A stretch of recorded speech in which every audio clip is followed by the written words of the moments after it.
एक तू सच्चा,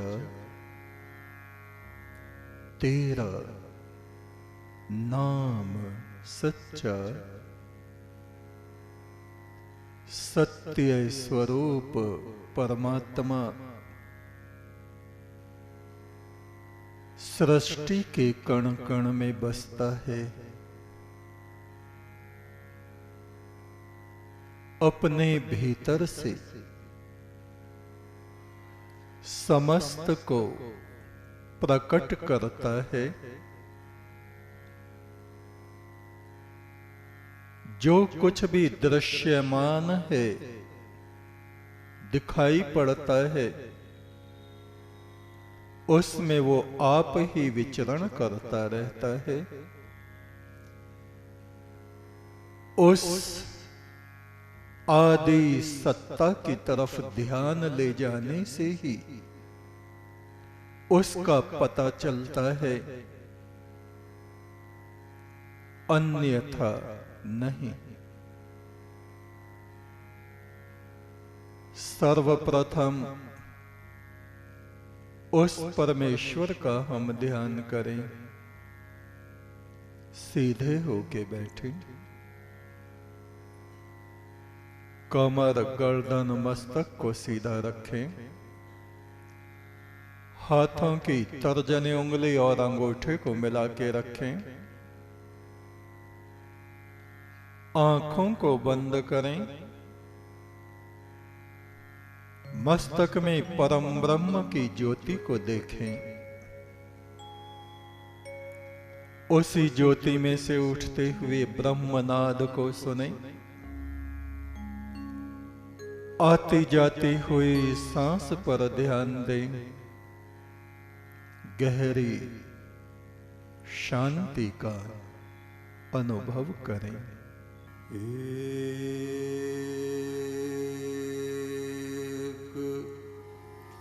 तो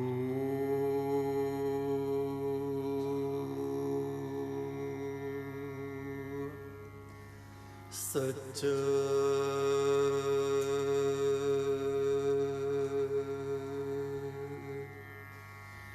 तेरा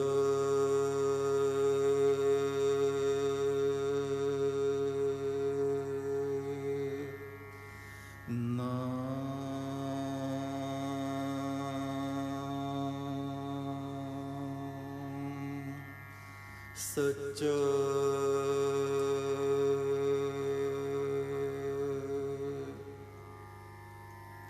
एक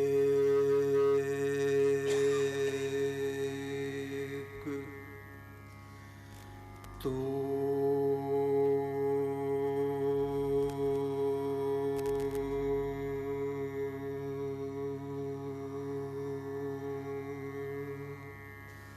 सच्चा,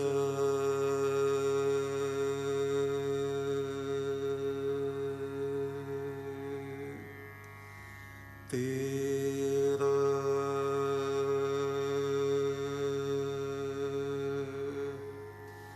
नाम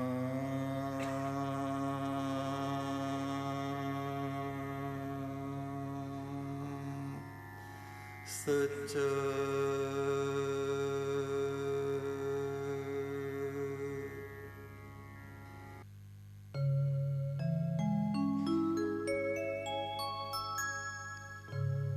एक तो सच्चा, तेरा नाम सच्चा,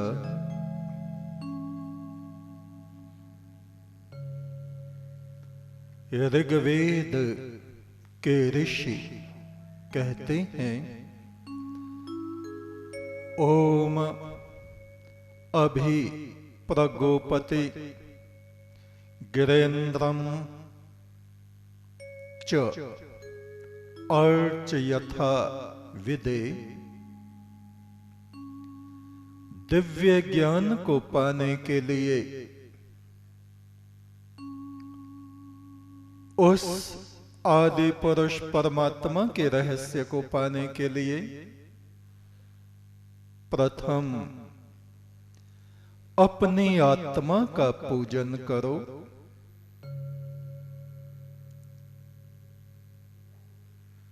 सोनम सत्यस्य सत्यपतिम, ये आत्मा जो कि उस सत्य का पुत्र है और सदा सत्य का आचरण करने वाला है,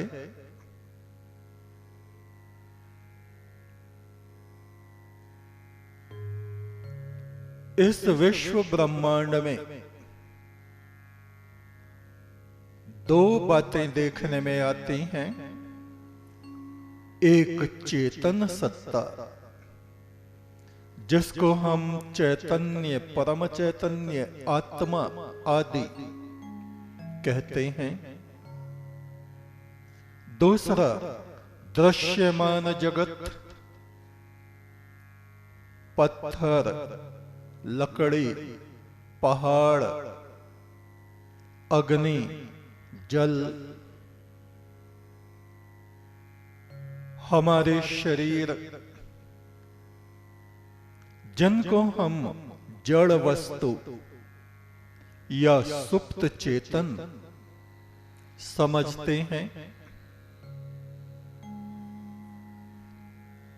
महादेव शिव कहते हैं, इस मनुष्य का इसके अपनी आत्मा के सिवा दूसरा कोई भी अधिष्ठाता नहीं है। इसी बात को इस वेद मंत्र में कहा जा रहा है, यदि उस परम ब्रह्म के रहस्य में तुम्हें प्रवेश करना है तो अपनी आत्मा का पूजन करो। हम लोग किस किस का पूजन करते हैं? सूर्य उदय होता है, भगवान सूर्य नारायण को नमन करते हैं। ज्योतिर्पुंज, परमात्मा का जलाया हुआ दीपक जो हमें दिखाई पड़ता है। गंगा जी के किनारे जाते हैं, उनको हम प्रणाम करते हैं। गंगे गंगे नारायणी नमोस्तुते, वो हमको दिखाई पड़ रहा है। मंदिरों में हम जाते हैं, हमारे देवगणों की प्रतिमाएं हैं। महादेव शिव की प्रतिमा, नमः शिवाय नमः शिवाय, ओम नमः शिवाय। कृष्ण महाराज की मूर्त दिखाई पड़ती है, हम लोग उनको नमस्कार करते हैं। कृष्णाय नमः, कृष्णाय नमः, कृष्णाय नमः। प्रभु राम की प्रतिमा दिखाई पड़ती है, उनको प्रणाम करते हैं। जय श्री राम, जय श्री राम, जय श्री राम। हनुमान जी की मूर्ति दिखाई पड़ती है, उनको प्रणाम करते हैं। प्रभु हनुमान, प्रभु हनुमान, आपको प्रणाम, आपको प्रणाम। प्राचीन ऋषि मुनियों की प्रतिमाएं कहीं हमको दिखाई पड़ती हैं, आश्रमों में, मठों में। उनके आगे हम जाके नतमस्तक होते हैं। महापुरुषों को प्रणाम, महापुरुषों को प्रणाम।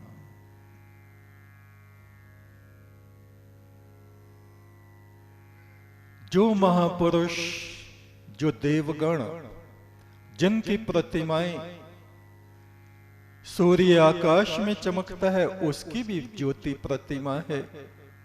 चंद्रमा रात्रि में चमकता है, उसको भी अर्घ दिया जाता है, चंद्राय नमः। सितारों को भी, राशियों के सितारे हैं, उनको प्रणाम करने की प्रथा हमारे भारतवर्ष में, प्रकृति पूजन इसको आप कहिए, दृश्यमान जो है उसको हम प्रणाम कर रहे हैं।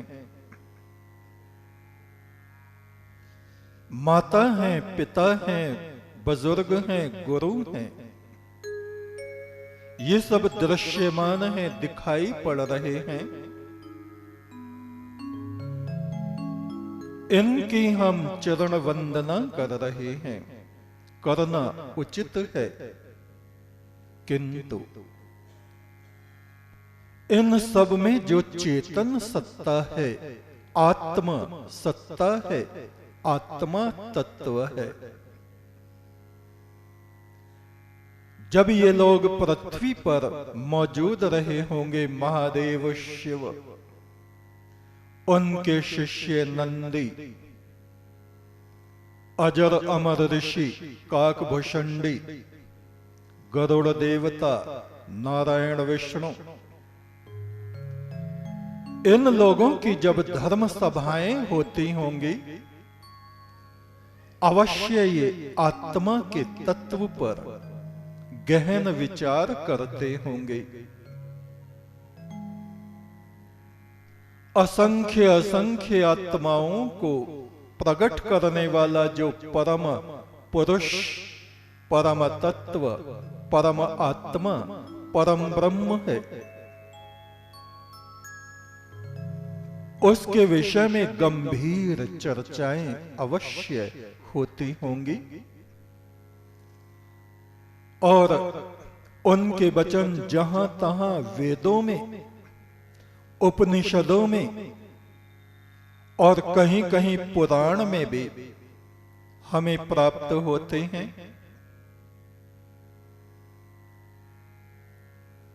इस वेद मंत्र में हमारे ऋषि कह रहे हैं, दिव्य ज्ञान को पाने के लिए, दिव्य ज्ञान क्या है? दो तरह के ज्ञान हैं। एक संसार का ज्ञान, कृषि कार्य कैसे करें उसका भी ज्ञान होना चाहिए, व्यापार कैसे करें, शरीर को कैसे स्वस्थ रखें, अपने राष्ट्र को किस तरह से व्यवस्थित रखें, ये सब सांसारिक ज्ञान है और आवश्यक भी हैं। किंतु इन सब से जो महत्वपूर्ण ज्ञान है, दिव्य ज्ञान, प्रकाशित ज्ञान, जो ज्ञान हमारे जीवन को, आत्मा को प्रकाशित कर देता है, वो कहलाता है ब्रह्म ज्ञान, ईश्वर का ज्ञान। और उस दिव्य ज्ञान को जानने के लिए हमें निर्देश दिया जा रहा है कि प्रथम अपनी आत्मा का पूजन करो। शरीर में जो आत्मा है, चेतना है, उसकी उपासना करो। उस आत्मा को ही देवी तत्व कहा गया है। केवल स्त्री रूप को देवी नहीं कहा, परमात्मा का वो स्वरूप जो दृष्टि गोचर हो रहा है और इस दृश्यमान जगत में जो आत्म चेतना है, उस आत्मा की पूजा कैसे करें? सत्य आचरण के द्वारा। एकम सद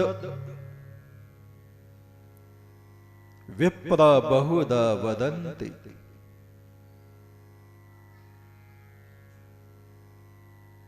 वो परम सत्य तो एक ही है, वो विराट है, अनंत है, लेकिन हमारे जरा से शरीर में, जरा से मस्तिष्क में वो किस प्रकार से निवास करता है? एक जरा से बीज में विशाल वट वृक्ष कैसे निवास करता है, उस ज्ञान को जानना, उस बीज को जब हम जमीन में बोते हैं, उसकी देखभाल करते हैं, अंकुर निकलता है, 2 पत्तियां निकलती हैं, फिर पौधे का रूप बनता है। ऐसे ही इस आत्मा का पूजन शरीर के भीतर होता है। कब? जब हम अपने ध्यान को चेतन तत्व की तरफ ले जाते हैं। इस चेतन तत्व का अधिष्ठान हमारे मस्तक में है।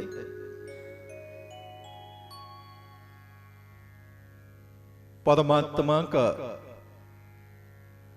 दिव्य स्थान हमारे मस्तक में है, ज्योति रूप है, आत्मा बीज रूप है।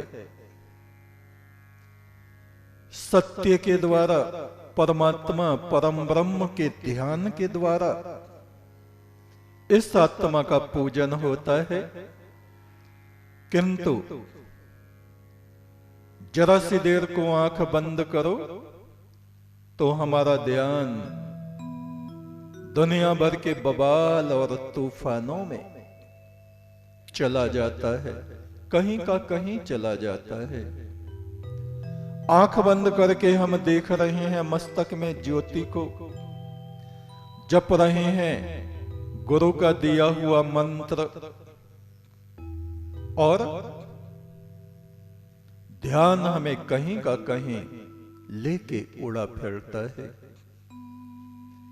गुरु की संगति में निरंतर सत्संग करते रहने से हमारे भीतर ये आत्म तत्व मजबूत हो जाता है। बहुत काल कीजे सत्संगा, तब कहीं होए मोह भ्रम भंगा। बहुत समय तक सत्संग करते रहने से हमारी वृत्ति, हमारा स्वभाव, हमारा ध्यान एकाग्र होने लगता है। हमारा स्वभाव जो दुर्गुणों से भरा हुआ है, कटु वचनों से, हमारे हृदय की पिटारी भरी है, जैसे छोटे सांप, बड़े सांप, सुनहरा सांप। किसी को हंस हंस के कड़वे वचन कहेंगे, वे हैं सुनहरे सांप। किसी को जरा सी बात कह देंगे और ऐसे उसके दिमाग में जाके लगेगी फुंकार, यह है छोटा सांप। किसी को बहुत देर तक सुनाएंगे उल्टी सीधी खरी खोटी, यह लंबा सांप। ये विकारों से भरी हमारी बुद्धि हमारे जीवन को शांत नहीं रहने देती। झूठ, छल, कपट, दिखावा, बड़ा बनने का शौक, दूसरे को कैसे छोटा साबित करें और अपने को कैसे श्रेष्ठ साबित करें, ये अहंकार रूपी सांप हमारे शरीर के पिटारे में भरे हुए हैं, सांप ही सांप। एक तू सच्चा, तेरा नाम सच्चा, संसार के मालिक तेरा नाम सच्चा। एक तू सच्चा, तेरा नाम सच्चा, संसार के मालिक तेरा नाम सच्चा। एक तू सच्चा, तेरा नाम सच्चा, संसार के मालिक तेरा नाम सच्चा। एक तू सच्चा, तेरा